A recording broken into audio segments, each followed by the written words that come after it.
Welcome to this week's Jackson County Board of Commissioners meeting. This meeting is held in the Jackson County Courthouse Auditorium at 10 South Oakdale in Medford. This meeting is held every Wednesday morning at 9:30, as long as a quorum of 2 commissioners is available to conduct the business of Jackson County. Your Jackson County Commissioners broadcast this meeting over Rogue Valley Television, and it's available for streaming and review at jacksoncountyor.gov. Under the Government tab, under Recorded Meetings, click on RVTV Live Streaming. The types of business that occur at this meeting include public hearings, official voting on actions by the Board of Commissioners, presentations by departments of the county, and recognition of service that makes our county great. Agendas of the meetings are posted on the Commissioners' Bulletin Board and released on the county's website and through local media in the time required for public notice. Many of the conclusions on the business presented to the Board of Commissioners have been discussed in detail and prepared by the administrative office and staff prior to consideration at this meeting and the official vote. These prior discussions also have been properly noticed and the work done in a transparent manner. We encourage you to come and experience the process by attending any of these meetings or watch online at jacksoncountyor.gov. And now, your Jackson County Commissioners, Rick Dyer, Colleen Roberts, and Randy Sparacino, working for you.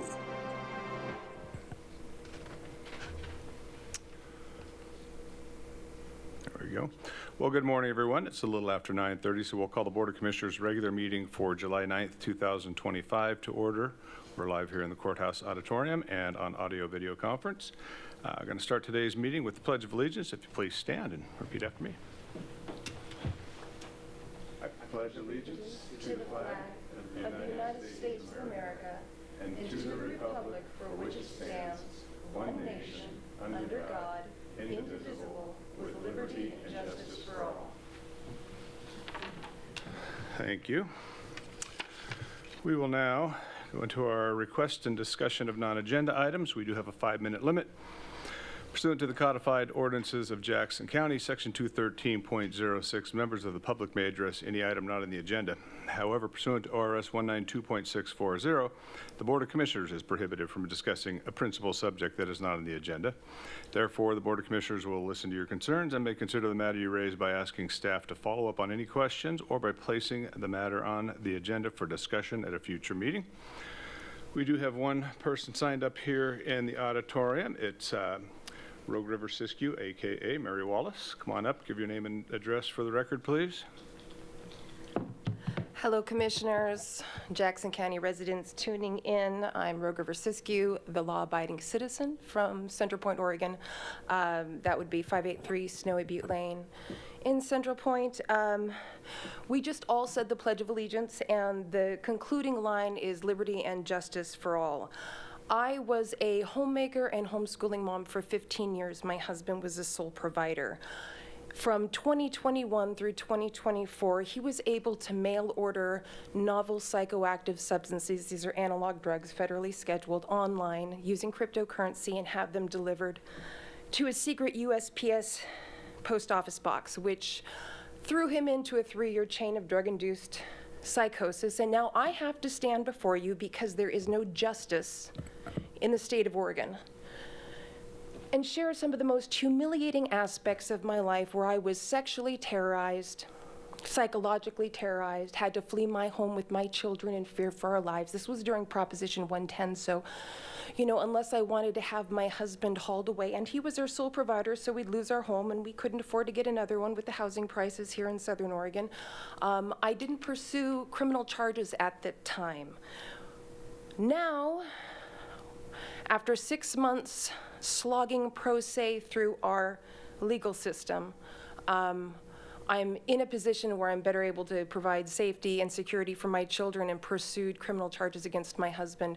And though I'm well within the statute of limitations, I was told by Central Point Police Department that since I didn't report these crimes, sexual terrorism and sexual psychoticism, at the time they occurred, physical abuse, at the time they occurred, as I was fleeing to hotels with my children, that our district attorney's office would not take these charges seriously and would decline to pursue them. However, that aside, because that's, that's something y'all are going to have to work out, within your county district attorney's office as far as how you're going to handle things like this. I can tell you right now that Oregon posits itself to be a bastion of civil liberties and progressivism, and there are no protections for women and mothers.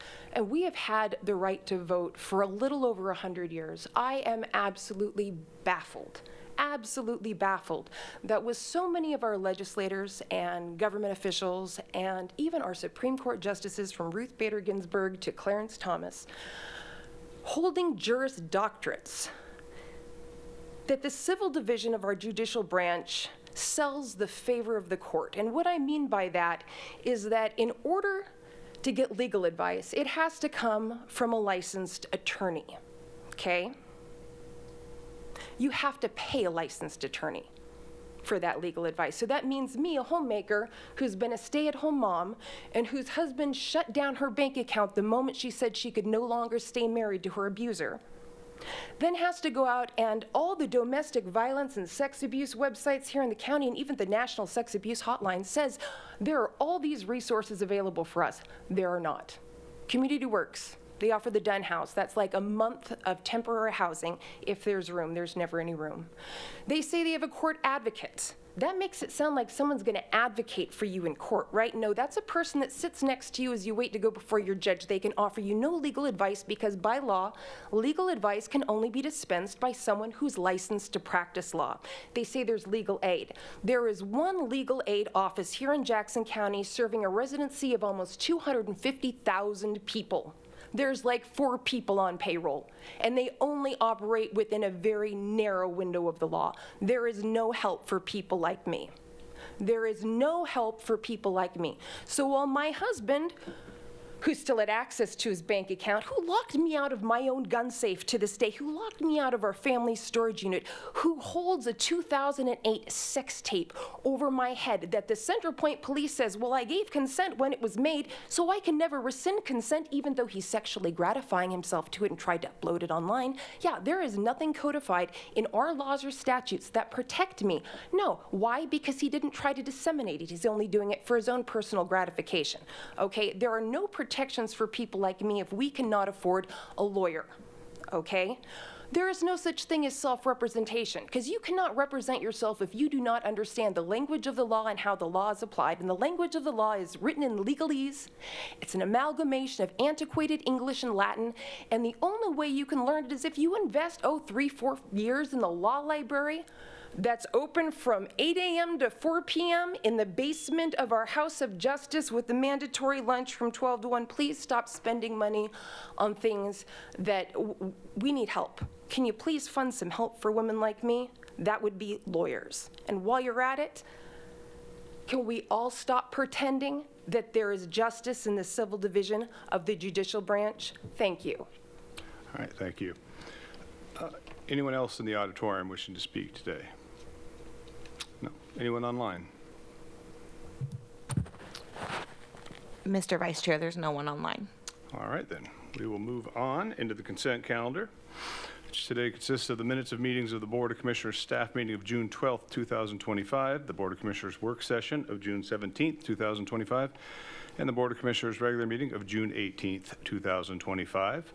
We have an order reappointing Brandon Orr and Heather Philp to the Local Alcohol and Drug Planning Committee, and that's order number 146-25. And we have an order proclaiming July 20th through 26th, 2025 as pretrial probation, parole, and juvenile supervision week in Jackson County, Oregon. And that is order number 147-25. Move approval of the consent calendar as read. I'll second. Commissioner Sparacino? Yes. Commissioner Dyer?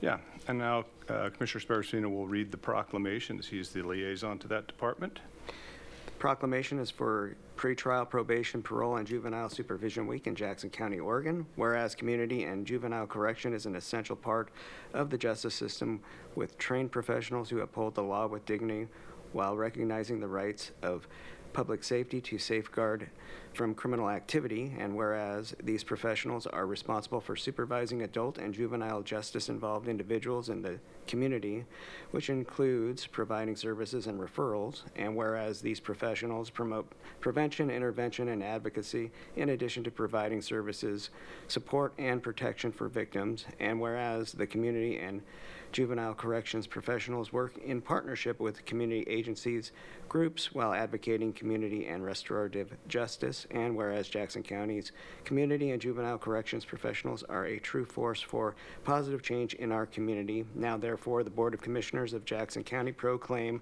July 20th through the 26th, 2025 as Pretrial, Probation, Parole, and Juvenile Supervision Week in Jackson County, Oregon, and encourage all citizens to honor these community and juvenile corrections professionals to recognize their achievements. And I want to notice that we have several of these folks here with us today, and I want to personally thank you for what's obviously we know is a difficult job, vital function in the county, and we appreciate what you do, and hopefully a week is enough to celebrate you, but it's all we can give. All right. We'll move on to public hearings, which we do have one today, and that's a public hearing and order in the matter of establishing rates for landing fees for fiscal year 2025-2026 at the Rogue Valley International Airport. And this is order number 148-25. Mr. Jordan.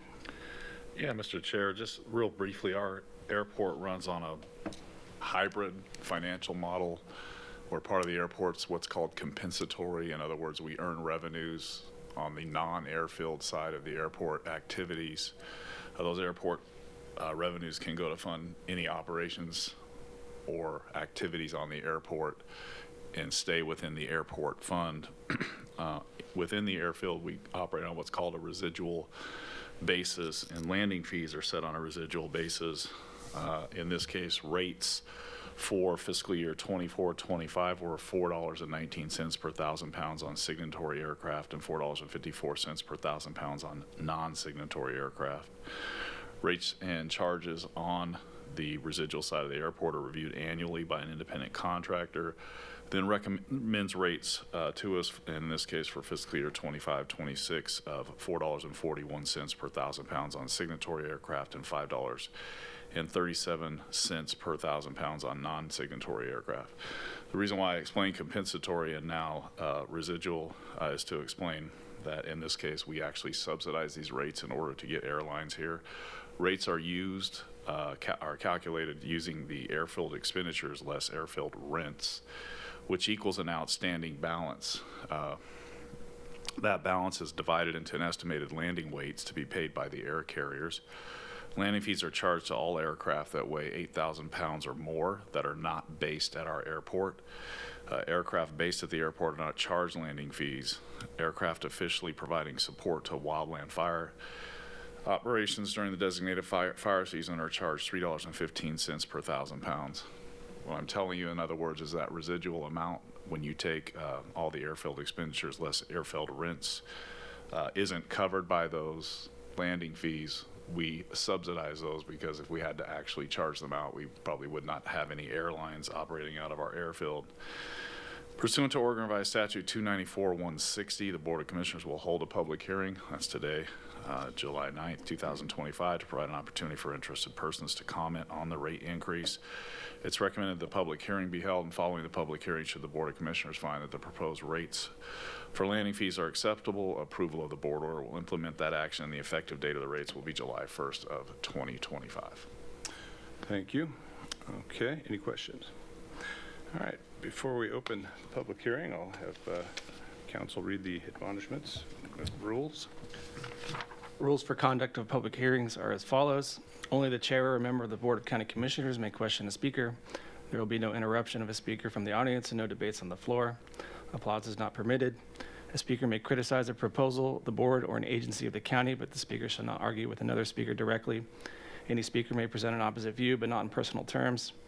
A person wishing to speak shall raise his or her hand and be recognized by the chair conducting the hearing. After being recognized, the speaker shall state his or her name and address before proceeding with his or her statement. The chair may limit the duration of any presentation to the time necessary to cover factual information. Repetition by speaker shall be avoided. Thank you, Mr. Vice Chair. Thank you. With that, we will open the public hearing. No one signed up here in the auditorium. Anyone wishing to speak can come forward? No? All right, anyone online? Mr. Vice Chair, there's no one with their Zoom hand raised. Thank you. With that, then we will close the public hearing. I'll look for a motion, I move approval of order number 148-25. and I'll second. Commissioner Sparacino? Yes. Commissioner Dyer? Yes. I guess any comment? Yeah, it's a vitally important aspect of our airport to be able to provide for the fire retardant planes to have a place to take off and land from to fight all the fires that happen to be burning around our community. So I think it's a good thing that we passed this. Yeah, and I think we strike a pretty good balance with the landing fees. Obviously, we continue to attract more and better service, which benefits everyone in the valley, business, the economy, across the board. So, like I say, good balance struck. All right, we will move on then into our discussion and deliberation items, which the first item there is an order authorizing a Jackson County public improvement contract with Outlier Construction, LLC, and this is order number 149-25. Mr. Jordan? Mr. Chair, I might have missed it, and I'm sorry if I did, but did you actually vote on the prior? Yeah, we did, and then we discussed it. Normally you discuss before you Is vote. that correct? Yeah, okay. Okay, all right, sorry. Make It's a sure. little backwards. but- Sometimes my memory I was looking doesn't at the work either. next item, but usually, Yeah. okay. So in this case, we have a portion of our Roads and Parks building, which is located at 915, building 915, located at 100 Antelope Road in White City. It's going to be remodeled. It'll consist of demolition of existing walls, replacement of inadequate public counter, and renovation of the space into open office for our employees with 2 small offices for staff. Invitation to bid was published in the April 30th, 2025 edition of the Daily Journal of Commerce and also the Rogue River Press. Also solicited at the Medford Builders Exchange and posted to the Jackson County website on April 22nd, 2025. We had 5 contractors that attended the pre-bid walkthrough on May 6th. We only received 1 bid. That 1 bid was Outlier Construction, LLC. They're qualified to perform the work and should be awarded the contract. The term of the contract is upon execution and issuance of a notice to proceed with a final projection completion date on or before 150 days. It's a financial impact of $147,424, and I do recommend your approval. All right, thank you. Any questions? No. All right, Move approval of order number 149-25. and I'll second. Commissioner Sparacino? Yes. Commissioner Dyer? Yes. All right, our last item on the agenda today is an order authorizing a rider to master services agreement with Flock Group Incorporated, and this is order number 150-25. Mr. Jordan? All right, Mr. Chair, in this case, our Jackson County Sheriff's Office will utilize automated license plate readers to identify and locate vehicles involved in potential criminal activity.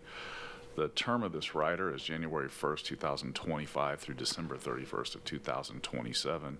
Will automatically renew for successive 24-month terms unless it's terminated as provided by the rider. In this case, the rider does require ratification to become effective January 1st of 2025. It's an annual expense of $63,500, and I do recommend your approval. Thank you. Any questions here? No. Right. Move approval of order number 150-25. And I'll second. Commissioner Sparacino? Yes. Commissioner Dyer? Yes. All right, and with that, that does conclude our business, so we are adjourned.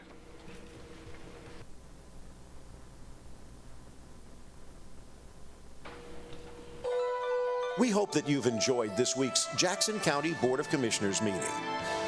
If you have any questions on any part of the show, please feel free to contact your Jackson County Commissioners or staff. You can find their contact information at jacksoncountyor.gov. To review the content of this or any other meeting, under the Government tab, under Recorded Meetings, click on RVTV Live Streaming.